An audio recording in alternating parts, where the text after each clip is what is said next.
En esta sesión se van a ver ahora las declaraciones de control del lenguaje de C++.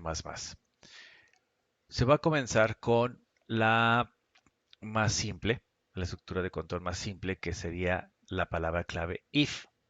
Esta palabra clave if se utiliza para ejecutar una declaración o bloque if, válgase la reiteración. Y solamente en la forma en que se trabaja es, se va a ejecutar siempre y cuando la condición sea evaluada en verdadero. Entonces, cómo es la estructura de este tipo de declaración de control? Bien, se utiliza la palabra clave if, se abre paréntesis, se establece una condición o varias condiciones, también es posible, se cierra paréntesis y después una declaración. La declaración puede ser de una sola línea o de varias líneas. En el ejemplo que ustedes pueden ver en pantalla, en la línea 1 tengo la declaración con la palabra clave if, que la pueden ver en color azul.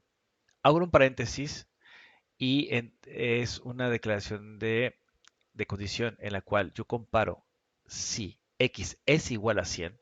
Si esta condición se evalúa en verdadero, la ejecución de la línea 2 va a proceder. ¿Qué significa esto? Que voy a mandar a imprimir en pantalla x is 100. Ahora bien, si ustedes quisieran incluir más de una declaración, entonces lo que tienen que hacer es que ese código debe estar entre corchetes, como en el ejemplo que ustedes pueden ver en esta pantalla. La línea 1, nuevamente tengo el if, la condición es que x sea igual a 100. Si se evalúa en verdadero, voy a ejecutar la línea 3, x is, y en la línea 4, el contenido de la variable x se va a mostrar en pantalla, en una sola línea. Bien, esa es una forma de escribir esta condición, este bloque de condición. La otra forma es que quede todo en una sola línea, que es la parte de abajo de la pantalla. Ustedes pueden ver la condición if x es igual a 100, o sea, si x es exactamente igual a 100, abro corchetes y escribo el código. Noten que esto va a estar separado por puntos y comas, que es totalmente válido en C++. Ahora bien, es posible que cuando estén realizando su codificación, su programa, pudiera ser que la condición no se cumpla. Sin embargo, ustedes pueden indicar qué hacer en dado caso que esa condición no se cumpla, que es justamente el agregar la palabra reservada else. ¿Cómo es la sintaxis correspondiente? Bien, es utilizar nuevamente la palabra if, abro paréntesis, la condición o condiciones que ustedes quieran que se cumplan, una declaración. Si no se cumple, es decir, si la evaluación de la condición es falsa, entonces se ejecutaría la parte donde dice else. ¿Qué significa esto? Bueno, traduciendo en palabras significaría, si x es igual a 100, se ejecuta el código de la declaración 1. En dado caso que se evalúe en falso, entonces se ejecutaría la declaración número 2. Ahora, si la evaluación se evalúa, el resultado es verdadero, únicamente se va a ejecutar la línea 2 y hasta ahí termina la ejecución del if. Si ustedes tuvieran más código después del else, se ejecutarían las líneas correspondientes siempre y cuando, insisto, la evaluación fuera o sería falsa. Sin embargo, existe otra opción con esta declaración de if, que es o lo que se conoce como if anidados.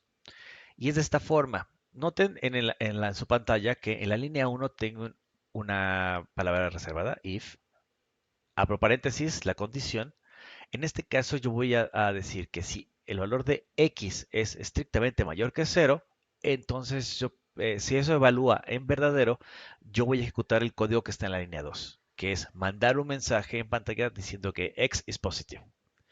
Si no se cumple, entonces yo me iría a la línea 3 Pero noten que en la línea 3 tengo la palabra else y después de la palabra else un if. Esto es lo que se conoce como un if anidado porque lo estoy anidando. Va a estar dentro, un if dentro de otro if. Ahora, en esta línea 3, el if es la comparación de x estrictamente menor que cero. Si se evalúa en verdadero esta comparación, entonces la línea 4 se ejecuta, que sería x is negative. En dado caso que esta evaluación de x estrictamente menor que cero fuera falsa, entonces se ejecutaría la línea 6, que sería x is 0. Avanzando con las estructuras de control, entramos a algo de lo que se conoce como lazos. Lazos es la repetición de una declaración una cierta cantidad de veces o mientras una condición sea cumplida. Esto yo lo puedo lograr a través de las palabras reservadas while, do y for. Comencemos con la más simple, que sería while, el lazo while.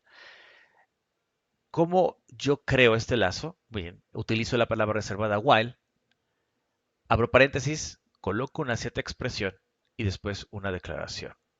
Entonces, este lazo o ciclo while se va a repetir eh, mi código, o sea, las declaraciones correspondientes, mientras la evaluación de la expresión sea verdadera. Si al ejecutarse el código correspondiente, la evaluación llega a ser falsa, termina la ejecución del lazo y continúa el programa donde se requiera. Veamos este ejemplo. En la línea 7, yo estoy declarando un entero con el nombre n y al cual estoy asignando el valor de 10. En la línea 9, yo voy a comenzar un ciclo o lazo, como ustedes lo conozcan, en el cual la condición es de que el valor de n sea estrictamente mayor que 0. Si esta evaluación es verdadera, se va a ejecutar la línea 10, la cual es mandar imprimir en pantalla el valor que tenga n y también una coma. En la línea 11 significa, esta declaración de menos menos n, es que el valor actual de n se va a decrementar en 1. O es equivalente a escribir n es igual a n menos 1. Bueno, esto se va a estar ejecutando como una vez que se ejecuta la línea 11, va a regresar nuevamente a la línea 9 y va a realizar la comparación. En este caso, el valor original era 10. Al restarle el valor de 1, ahora el nuevo valor es de 9. 9 es estrictamente mayor que 0, la evaluación es verdadera y entonces va a continuar nuevamente ejecutando la línea 10, la línea 11, regresa a la línea 9 y así lo va a hacer hasta que no se cumpla la condición. ¿En qué momento va a ser? Cuando el valor de n sea 0, al comparar 0 es estrictamente mayor que 0, la evaluación va a ser falsa y en ese momento va a dejar de ejecutarse este ciclo. Y continuará, que en este caso sería la línea 14, sería la continuación del programa, la línea 14, en donde dice lift off, voy a mandar a imprimir lift off con recuerden, el backslash n significa que va a continuar, el cursor va a aparecer en la línea inmediatamente abajo. Al ejecutarla, compilarse el código y ejecutarse, el resultado sería lo que tengo aquí a la derecha. 10, 9, 8, 7, 6, 5, 4, 3, 2, 1, liftoff. Es una simulación de una cuenta hacia atrás en la cual, bueno, termino con el mensaje de despegue. La siguiente estructura del lazo sería el lazo de tipo do while, que es muy similar al que vimos anteriormente, solo que ahora noten que cambia la sintaxis. ¿En qué cambia? Vean esto.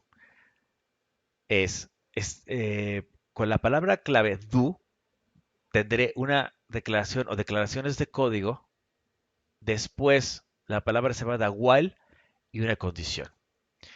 Entonces, la manera en que se comporta este lazo es muy similar al while. Sin embargo, si notan la forma en que están colocadas o están ordenadas las condiciones, significa que al menos se va a ejecutar una vez en comparación con el ciclo while. El ciclo do while al menos se va a ejecutar una vez. Entonces, eh, sería la diferencia más notoria. Veamos este ejemplo para que quede más claro. Bien, aquí voy a utilizar IOStream y también string. En la línea 8 estoy declarando un string llamado str. En la línea 9 comienzo con la palabra reservada do, abro corchetes porque voy a tener más de una línea de código. Entonces, en la línea 10 mando a imprimir en pantalla enter text. En la línea 11 el getLine, que ya conocemos, que vimos en la sesión anterior. En la línea 12 voy a mandar a imprimir en pantalla you entered el contenido de str y voy a continuar en la línea de abajo. Bien, en la línea 13 se va a realizar la verificación de la condición, que es ¿cuál? str sea distinto a goodbye. Si yo escribo la palabra goodbye, se va a comparar y str sería igual a goodbye y en ese momento se deja la ejecución del programa. Veamos el ejemplo. Bueno, se compila, se ejecuta el programa y aquí a la derecha vean que dice enter text. En este caso el usuario escribió hello. Continuando, se estaría ejecutando la línea 12 y entonces dice you entered hello. Como no se cumple la condición, es decir, str, el valor de str es hello y es distinto a goodbye. Así es. La evaluación es verdadera. Entonces regreso a la línea 9 y continúo nuevamente la ejecución. Me está pidiendo texto. Entonces escribo who's there. La línea 12 me permite ver lo que escribí. You entered who's there. Who's there es distinto a goodbye. Nuevamente me regreso a la línea 9 y continúo hacia abajo. En este caso el usuario escribió goodbye. Aquí dice you entered goodbye. Pero como goodbye es igual a goodbye, o sea, la palabra que estoy comparando, la evaluación ahora va a ser falsa. ¿Por qué? Porque goodbye es igual a goodbye. Y aquí mi condición es de que sea distinta. Como es igual, esta condición va a evaluarse en falsa y por lo tanto va a terminar la ejecución de este ciclo. Espero que esté quedando claro esta explicación. Bien, vayamos a la tercera declaración de lazo, que es quizá una de las más conocidas, que es el ciclo for. Bien, la sintaxis de este ciclo for es la siguiente. Se utiliza la palabra reservada for, sobre paréntesis, una inicialización, punto coma, una condición, punto coma, un incremento o decremento, lo vamos a ver más adelante, y después y posteriormente una declaración de una línea o varias líneas de código. Bien, entonces, ya vimos, comenzando con estos lazos, es que con el while yo voy a verificar una condición para saber si se ejecuta o no el código. El do while al menos se va a ejecutar una vez antes de verificar si se cumple o no se cumple la condición. En este caso, en el caso del ciclo for, yo voy a decir cuántas veces, yo voy a establecer cuántas veces puedo ejecutar el código. Digamos que esta es la estructura de control más directa. ¿Por qué? Veamos este ejemplo. En la línea número 7, yo estoy utilizando la palabra reservada for. Después, abro paréntesis y noten esto. Anteriormente a la línea 7, yo no había declarado ninguna variable. Bueno, yo puedo, me lo permite C++, declarar una variable de tipo entero llamada n y asignarle el valor de 10, que es lo que tienen ahí. Bien, ya que puse mi valor de n, lo asigné a 10, ahora, ¿qué voy a hacer? Bien, de acuerdo a la estructura que les mostré en la diapositiva anterior, ahora tengo que poner una condición. En este caso, la condición que debe de evaluarse a verdadero sería que n sea estrictamente mayor que 0. Una vez que establecí mi condición, punto coma, y después, ¿qué voy a hacer con el valor de n en particular? En este caso, lo que voy a hacer es decrementarlo en 1. En la línea 8, si esto se evalúa en verdadero, la línea 8 se va a ejecutar. ¿Qué se ejecuta? Bien, lo que voy a mostrarme en pantalla es el valor actual de n, que como yo la establecí en el valor de 10, bueno, la primera ejecución va a ser 10, la siguiente va a ser 9, 8, 7, 6 y así. Una vez que llegue al valor de n, 0, se va a comparar n, que sería 0, es estrictamente mayor que 0, eso va a evaluarse a falso y por lo tanto ya va a terminar la ejecución correspondiente de este ciclo for. Continuando la ejecución normal del programa, que sería la línea 10, que sería el mensaje de liftoff. Compilo, ejecuto y entonces obtengo el resultado que tengo aquí a la derecha. ¿Y qué tengo? En pantalla voy a tener el valor de 10, 9, 8, 7, 6, 5, 4, 3, 2, 1, liftoff. Entonces, ustedes ya son capaces de realizar 3 formas de ciclos con características totalmente distintas. Ahora bien, ¿qué pasa si yo requiero más de una variable? Pero por supuesto que se puede. ¿Cómo? De esta forma. En este ejemplo, en la línea 1, utilizo la palabra reservada for y estoy utilizando ahora 2 variables. N, a la cual estoy asignando el valor de 0, e I, que le estoy asignando el valor de 100. La condición es de que N sea distinta a I. ¿Esto qué significa? Que el valor de N sea distinto al valor que tenga I. Y después, si esto se evalúa en verdadero, bueno, el valor que tenga actualmente n lo voy a incrementar en 1 y el valor de i lo voy a decrementar en 1. Y aquí en la línea 3, noten que el comentario dice whatever here. ¿Qué significa? Que ustedes pueden poner el código que ustedes quieran. Pueden mandar a imprimir el contenido de las variables, pueden realizar otro tipo de operaciones, lo que ustedes requieran. Es totalmente abierto. Ahora bien, C++ en sus nuevas especificaciones les permite crear un lazo que está basado en un cierto rango. ¿A qué me refiero con esto? Que si ustedes quieren hacer un ciclo que vaya desde el número 10 hasta el número 20 en orden, 10, 11, 12, ustedes no tendrían que escribirlo tal cual.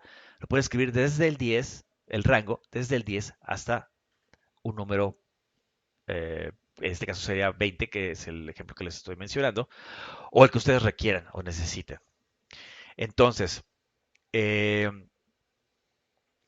los rangos pueden ser una secuencia de elementos en los cuales se incluyen los arreglos, contenedores o cualquier tipo de dato que soporten las funciones begin-end. ¿A qué me refiero con esto? Veamos este ejemplo. Espero que quede bastante claro. Aquí se va a utilizar IOStream y también se va a utilizar la librería string. En la línea 8 estoy declarando una variable de tipo string llamada str y a la cual estoy asignando esta cadena que es hello con el signo de admiración. En la línea 9 voy a tener mi ciclo for, voy a declarar un ciclo for. Estoy declarando el tipo, en este caso un tipo de dato que sería de tipo char, al cual le estoy dando el nombre de c y el rango en este caso sería str. Pero str, recuerden, cuando es char, yo voy a ir por carácter por carácter recorriéndolo. En la línea 11, noten que aquí no hay una condición. ¿Por qué no hay una condición? Porque yo estoy trabajando con algo que ya es constante. Es por eso, esa es una de las razones que se utilizan rangos. Cuando se utilizan rangos es algo que es constante, que no va a variar. O que si varía, no varía en este momento, sino variaría en alguna otra parte del código. Bien, entonces en particular, aquí yo ya tengo previamente definido el contenido de CTR, que es la palabra hello con el signo de admiración. En la línea 11 voy a mandar a imprimir ¿qué? Bien, abre un cochete cuadrado después el contenido de la variable C y después cerro el corchete cuadrado. En la línea 13, una vez que termine la ejecución del ciclo for, la línea 13 simplemente lo que va a hacer es aplicar una nueva línea y el cursor aparecería en la línea inmediatamente posterior. Compilo el programa, lo ejecuto y el resultado lo tenemos aquí a la derecha. Aparecería H entre los corchetes cuadrados, E entre los corchetes, L, L, O, el signo de admiración. ¿Qué se hizo? Se separó una cadena en su componente de carácter. Es eso. Es una forma, es un ejemplo de que ustedes pueden, cómo pueden utilizar un cierto rango. Ahora bien, los lazos basados en rangos normalmente utilizan el tipo de deducción de ciertos elementos como utilizando un formato que se llama auto. Entonces, qué pueden hacer ahora? Ustedes pueden declarar la variable de tipo auto y válgase la repetición, automáticamente va a ver qué tipo de dato es y lo ajusta para que se muestre de manera correcta o se hagan las operaciones adecuadas con la variable o variables que ustedes están definiendo. En este caso en particular, vean que se reescribió la forma en que se declaró el ciclo for, solo que ahora en lugar de utilizar char, se utilizó la palabra reservada auto. Al momento de que se compila y ejecuta, como nosotros definimos una cadena, bueno, lo que va a hacer en este caso con C es hacer la separación en los caracteres correspondientes. Si ustedes hubieran utilizado un número o un otro tipo de dato, bueno, utilizando el auto, haría el ajuste correspondiente. Es decir, el lenguaje, que es C++, haría la deducción de manera automática del tipo de elementos que contiene el rango de datos que ustedes le están pasando. Pueden ser enteros, flotantes, dobles, etcétera, etcétera. Ahora bien, la declaración utilizando la palabra reservada jump me permite alterar el flujo del programa. ¿Cómo? Realizando saltos a locaciones específicas. También se tiene eh, la palabra reservada break. ¿Qué es lo que hace esta palabra reservada break? Break lo que hace es que va a provocar que la ejecución del lazo se termine. Y no importa si la condición para la ejecución sea verdadera o falsa. Simplemente al detectar la palabra break, va a continuar la ejecución del código en otra línea, totalmente fuera de lo que ustedes hayan definido en su lazo. Este ejemplo espero que les quede un poquito más claro o mucho más claro a lo que me refiero. Noten que en línea 7 estoy declarando un ciclo for con, primero, un entero llamado n, al cual estoy asignando el valor de 10. La condición es de que n sea estrictamente mayor que 0 y el valor de n se va a ir decrementando en 1. En la línea 9 mando a imprimir en pantalla el valor de n, pero noten que ahora en la línea 10 tengo una condicional. Si n, el valor de n, es igual a 3, ¿qué sucede? Que voy a mandar a imprimir en pantalla esta cadena que dice countdown aborted y en la línea 13 utilizo la palabra break.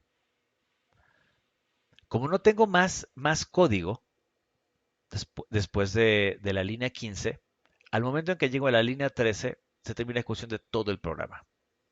Compilo, ejecuto el código y entonces tengo aquí lo que se muestra a la derecha. 10, 9, 8, 7, 6, 5, 4, 3. Aparece la cadena countdown aborted y ya. Entonces pueden darse cuenta que en un ciclo el encontrar la palabra break simplemente es abortar totalmente la ejecución del ciclo y continuar. Si no hay más código, se termina todo el programa. Si hay más código, bueno, se continuará la ejecución del código correspondiente. Bien, pero como todo tiene su lado opuesto, como el yin y el yang, Batman y Robin y esas cosas, bien, si tengo un break, bueno, por otro lado tengo un continuo. La declaración continuo, ¿qué provoca? Provoca que el programa se brinque el resto de la ejecución del lazo en esa ejecución actual. Entonces, ¿a qué me refiero con esto? En este ejemplo, en la línea 7 estoy declarando un ciclo n con un entero n que al cual le estoy igualando, le estoy asignando el valor de 10. La condición es que n sea estrictamente mayor que 0 y que este valor de n se vaya decrementando en 1. En la línea 8 tengo una condicional en la cual va a comparar si n es igual a 5. Vean que aquí utilicé la palabra reservada continuo. Bien, ¿cuál es el efecto? Al detectar la palabra continuo, ya no va a ejecutar la línea 9, sino va a regresar a la línea 7 y hacer la verificación correspondiente. En la línea 11 simplemente es que voy a mandar a imprimir en pantalla la palabra liftoff. Compilo, ejecuto. Y el resultado es así. 10, 9, 8, 7, 6. Noten, en la línea 9 yo mandaría a imprimir el valor de n, pero como en este caso n es igual a 5, se cumple la condición y se evalúa verdadero, bueno, entonces continuo significa me regreso o me paso a la línea 7. Es por eso que ustedes pueden ver 6, 4, 3, 2, 1 lift up. Entonces continuo, ese es lo que provoca la ejecución de un ciclo. Bien, existe una declaración compleja, un poco más compleja en cuanto a que ustedes pueden anidar varios ifs para que se cumpla cierta condición. Sin embargo, C++ contiene una estructura en la cual les permite ahorrarse escribir una cierta cantidad de ifs y tenerlo de una forma o mostrarlo de una forma más organizada, más ordenada. Y es en este caso utilizando la palabra reservada switch. Switch funciona de esta forma. Switch, abro paréntesis, una expresión que ustedes van a evaluar. Y entonces van a tener casos. Caso con una cierta constante, con un resultado, un cierto grupo de declaraciones y utilizo la palabra reservada break. Caso, constante 2, grupo de declaraciones, break.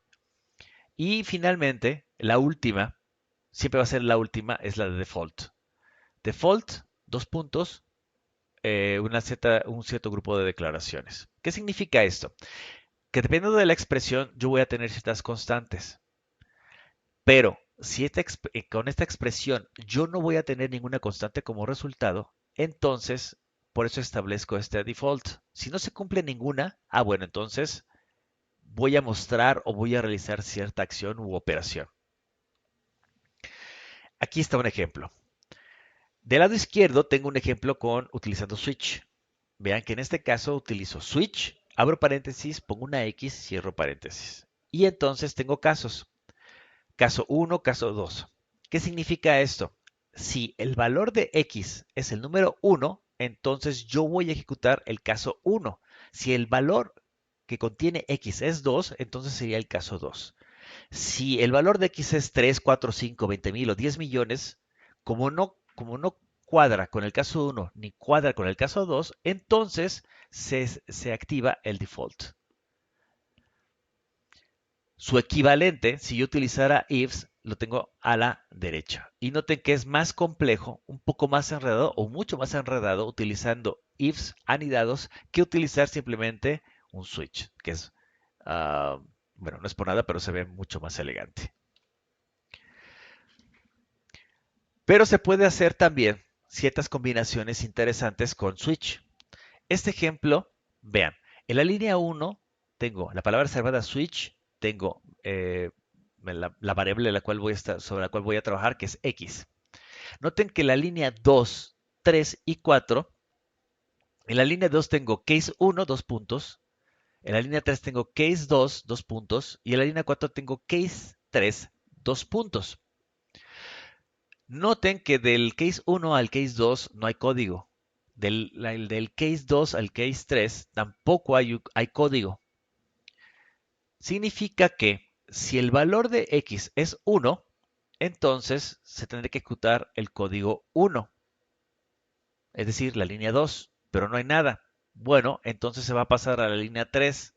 Como no tiene nada, se va a pasar a la línea 4. Y entonces va a mandar a imprimir en pantalla x is 1, 2 o 3. Y en la línea 6 hay un break. ¿Por qué sucede esto? ¿Por qué este código sí funciona? Porque entre la línea 2 y la línea 3 no existe la palabra break. Si existiera la palabra break, no aparecería nada, no haría nada, porque simplemente existe la palabra break. Pero como no está esta palabra mágica break, bueno, entonces la ejecución del código es progresiva. Nuevamente, si el valor de x es 1, sería la línea 2. Como no tiene break, se pasa a la línea 3. Como no tiene break, se pasa a la línea 4 y aquí sí hay un break. ¿Por qué? Porque si no le pusiera este break, se continuaría la ejecución y llegaría a la línea 7, cosa que ya es algo que no me gustaría que sucediera. ¿Por qué? Porque yo solamente estoy tomando en cuenta que x puede ser 1, 2 o 3. Si yo utilizara el valor en el programa, perdón, y asignara el valor de x a x igual a 5, como no cuadra con ni el caso 1, no concuerda con el caso 2, no concuerda con el caso 3, entonces se ejecutaría la parte del default, es decir, la línea 7, en la cual me muestra un mensaje en pantalla donde dice x is not 1, 2 nor 3. Haciendo un salto bastante fuerte, ahora pasemos a ver funciones. Funciones nos permiten estructurar programas en segmentos de código para realizar tareas de manera individual. Para el caso de C++, una función es un grupo de declaraciones que, dado un cierto nombre, y que pueden ser llamadas en algún punto del programa, yo puedo llamar, bueno, se le llama así, yo las llamo, porque como les asigno un nombre, así como nosotros nos llamamos o nos dicen nuestro nombre, reaccionamos, de la misma forma se comportarían las funciones. Entonces, ¿yo cómo puedo crear una función? En la sintaxis de la función es la siguiente. Yo tengo que indicar el tipo, el tipo de dato que es esta función. ¿A qué me refiero con esto? Que puede ser char, string, int, double, float, pero también puede ser del tipo void. Recuerden que cuando se mencionaron los tipos básicos de datos, se mencionó el tipo void. Bueno, aquí en las funciones es una justificación de utilizar esta palabra reservada y tipo de dato void. Muy bien. Una vez que definí el tipo de dato, ahora le tengo que dar un nombre. Un nombre es un calificador estándar que ya vimos al principio del curso. Bien, abro paréntesis y puedo tener un parámetro, dos parámetros, tres parámetros, cuatro parámetros, 20.000 parámetros. Bueno, no, son muchos, pero bueno. Por lo regular, 5 hasta 6 parámetros serían más que suficientes. Cada uno de ellos separado por comas. Pero también hay algo interesante. Es posible no tener parámetros y simplemente lo que tengo es abro paréntesis y cierro paréntesis. Y ya. Y entre corchetes tengo una o más declaraciones. En este ejemplo, en la línea 5, yo estoy declarando una función que es de tipo entero a la cual le di el nombre de addition y va a tener dos parámetros. Noten que aquí en los parámetros debo de ser muy explícito en el cuanto al tipo de datos. En este caso estoy diciendo que va a tener dos parámetros. El primer parámetro es de tipo entero llamado A y el segundo parámetro es de tipo entero llamado B. Dentro del cuerpo de la función que va desde la línea 6 hasta la línea 10, porque desde ahí abre el corchete, que es la línea 6, y cierra el corchete, que es la línea 10, todo lo que esté dentro de estos corchetes es lo que se conoce como el cuerpo de la función. En la línea 7 estoy declarando un entero llamado R. En la línea 8 voy a hacer la suma de A más B y lo voy a guardar en la variable R. Y en la línea 9 voy a utilizar la palabra reservada return. Y en la cual el contenido de R es lo que voy a retornar. En la línea 12 tengo mi función main. Recuerden, solamente puedo tener una función main. Puedo tener muchísimas funciones llamadas como yo quiera, pero solo una función main. En la línea 14 estoy declarando un entero llamado z. En la línea 15 voy a utilizar la función. La voy a llamar, es lo que les estaba mencionando anteriormente. ¿Cómo la llamo? De esta forma. Utilizo el nombre de la función, que en este caso es addition, y entre paréntesis coloco los parámetros requeridos, que es el 5,3. Si tuviera tres parámetros, como les mencioné anteriormente, los tengo que separar por comas. Bien, entonces, en esta línea 15, mando llamar a la función addition con el parámetro 5 y con el parámetro 3. ¿Qué es lo que sucede? Que voy a la línea 5 y en lugar de tener entero A y entero B, tengo el 5,3, es decir, A es igual a 5 y B es igual a 3. Se hacen las operaciones correspondientes y entonces R va a tener el valor de 8, que es lo que voy a retornar. ¿Qué pasa en la línea 15? Una vez que retorno, porque así se dice, de la función, el 8, que es el valor resultante, lo voy a asignar al valor de z. En la línea 16 mando a imprimir en pantalla el resultado. Y es lo que tenemos, lo que ustedes pueden apreciar a su derecha. The result is 8. Esta es otra función. En este caso, la función le puse el nombre de subtraction, es de tipo entero y también va a tener dos parámetros de tipo entero. Uno que se llama A y otro que se llama B. En este caso, dentro del cuerpo de la función, estoy declarando una variable de tipo entero llamada R. En la línea 8 voy a depositar en R el resultado de la sustracción de A menos B. Y en la línea 9 estoy indicando que el valor que obtuve en R es el que voy a regresar en la ejecución. En la línea 14, brincándonos, en la línea 14 estoy definiendo tres variables de tipo entero. X, al cual estoy asignando el valor de 5, Y, que estoy asignando el valor de 3, y Z, que en este caso no estoy asignándole ningún valor. En la línea 15 mando llamar a la función subtraction con el parámetro 7 y 2, es decir, 7,2. Realizo la operación y la asigno a Z. De tal manera que en la línea 16 mando a imprimir en pantalla the first result is y el contenido de Z. En la línea 17, the second result is subtraction 7,2. ¿Qué está sucediendo aquí?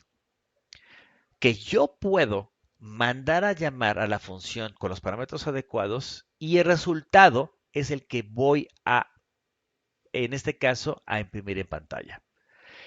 En la línea 18 voy a llamar nuevamente a la función subtraction, solo que ahora vean que no estoy utilizando números tal cual, sino estoy utilizando x, y. ¿Qué sucede? Que al momento en que se llama la función, los parámetros que se van a pasar son los contenidos de x y y, que en este caso es 5 y 3. Se realiza la operación correspondiente y el return me va a mostrar el resultado adecuado.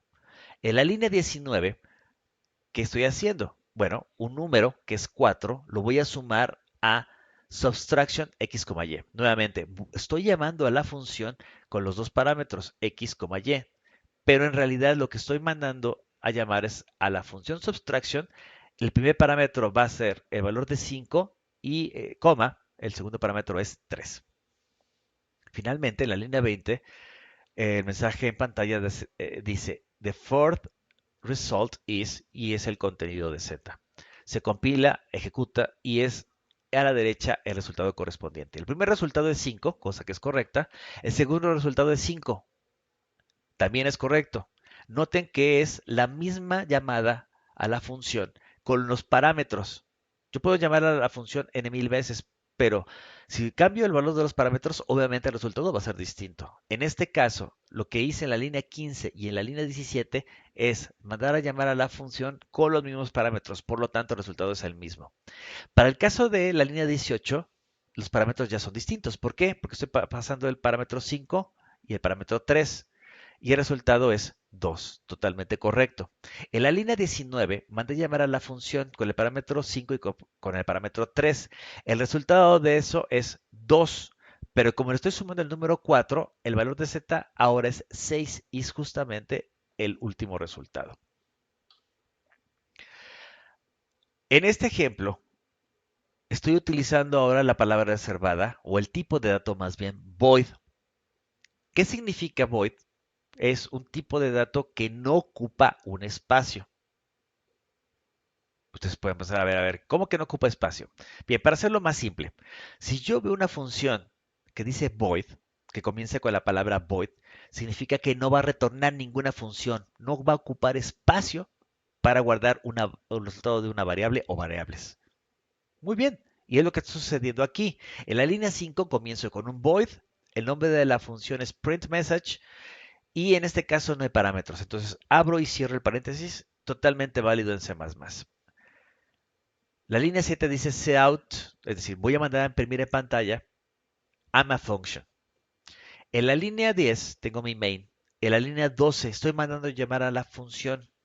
Como no tiene ningún parámetro, bueno, solamente coloco el nombre de la función, abro y cierro paréntesis y es más que suficiente. ¿Por qué? Porque el resultado es que en pantalla voy a ver I'm a function. Esa es la razón por la cual estoy utilizando void. En este código se observa una función de tipo void a la cual estoy llamando duplicate y en la cual estoy pasando tres parámetros de tipo entero, A, B y C. Solo que ahora noten algo. Ah, caray, está raro. ¿Me equivoqué al escribirlo? No, no me equivoqué. Es real y funciona. Estoy utilizando ampersand, lo que se le conoce como el símbolo de ampersand. En el código, en el cuerpo de la función, es decir, las líneas 7, 8 y 9, ustedes pueden ver que tengo A asterisco igual a 2, B asterisco igual a 2, C asterisco igual a 2. Recuerden, cuando se definieron las operaciones básicas en C++, se describió lo que significan esta forma de escribir. No les voy a explicar, ustedes revísenlo si es que no se acuerdan. En la línea 14 estoy definiendo las tres variables, x, y y z, de tipo entero, a la cual x le estoy asignando el valor de 1, a y le estoy asignando el valor de 3 y z le estoy asignando el valor de 7. En la línea 15 estoy mandando llamar a la función duplicate con los contenidos de x, y y z. En la línea 16 me manda a imprimir el contenido de x, el contenido de y el contenido de z. Y en este caso estoy utilizando el return 0 en la línea 17. El resultado lo tengo a la derecha. X igual a 2, Y es igual a 6, Z es igual a 14.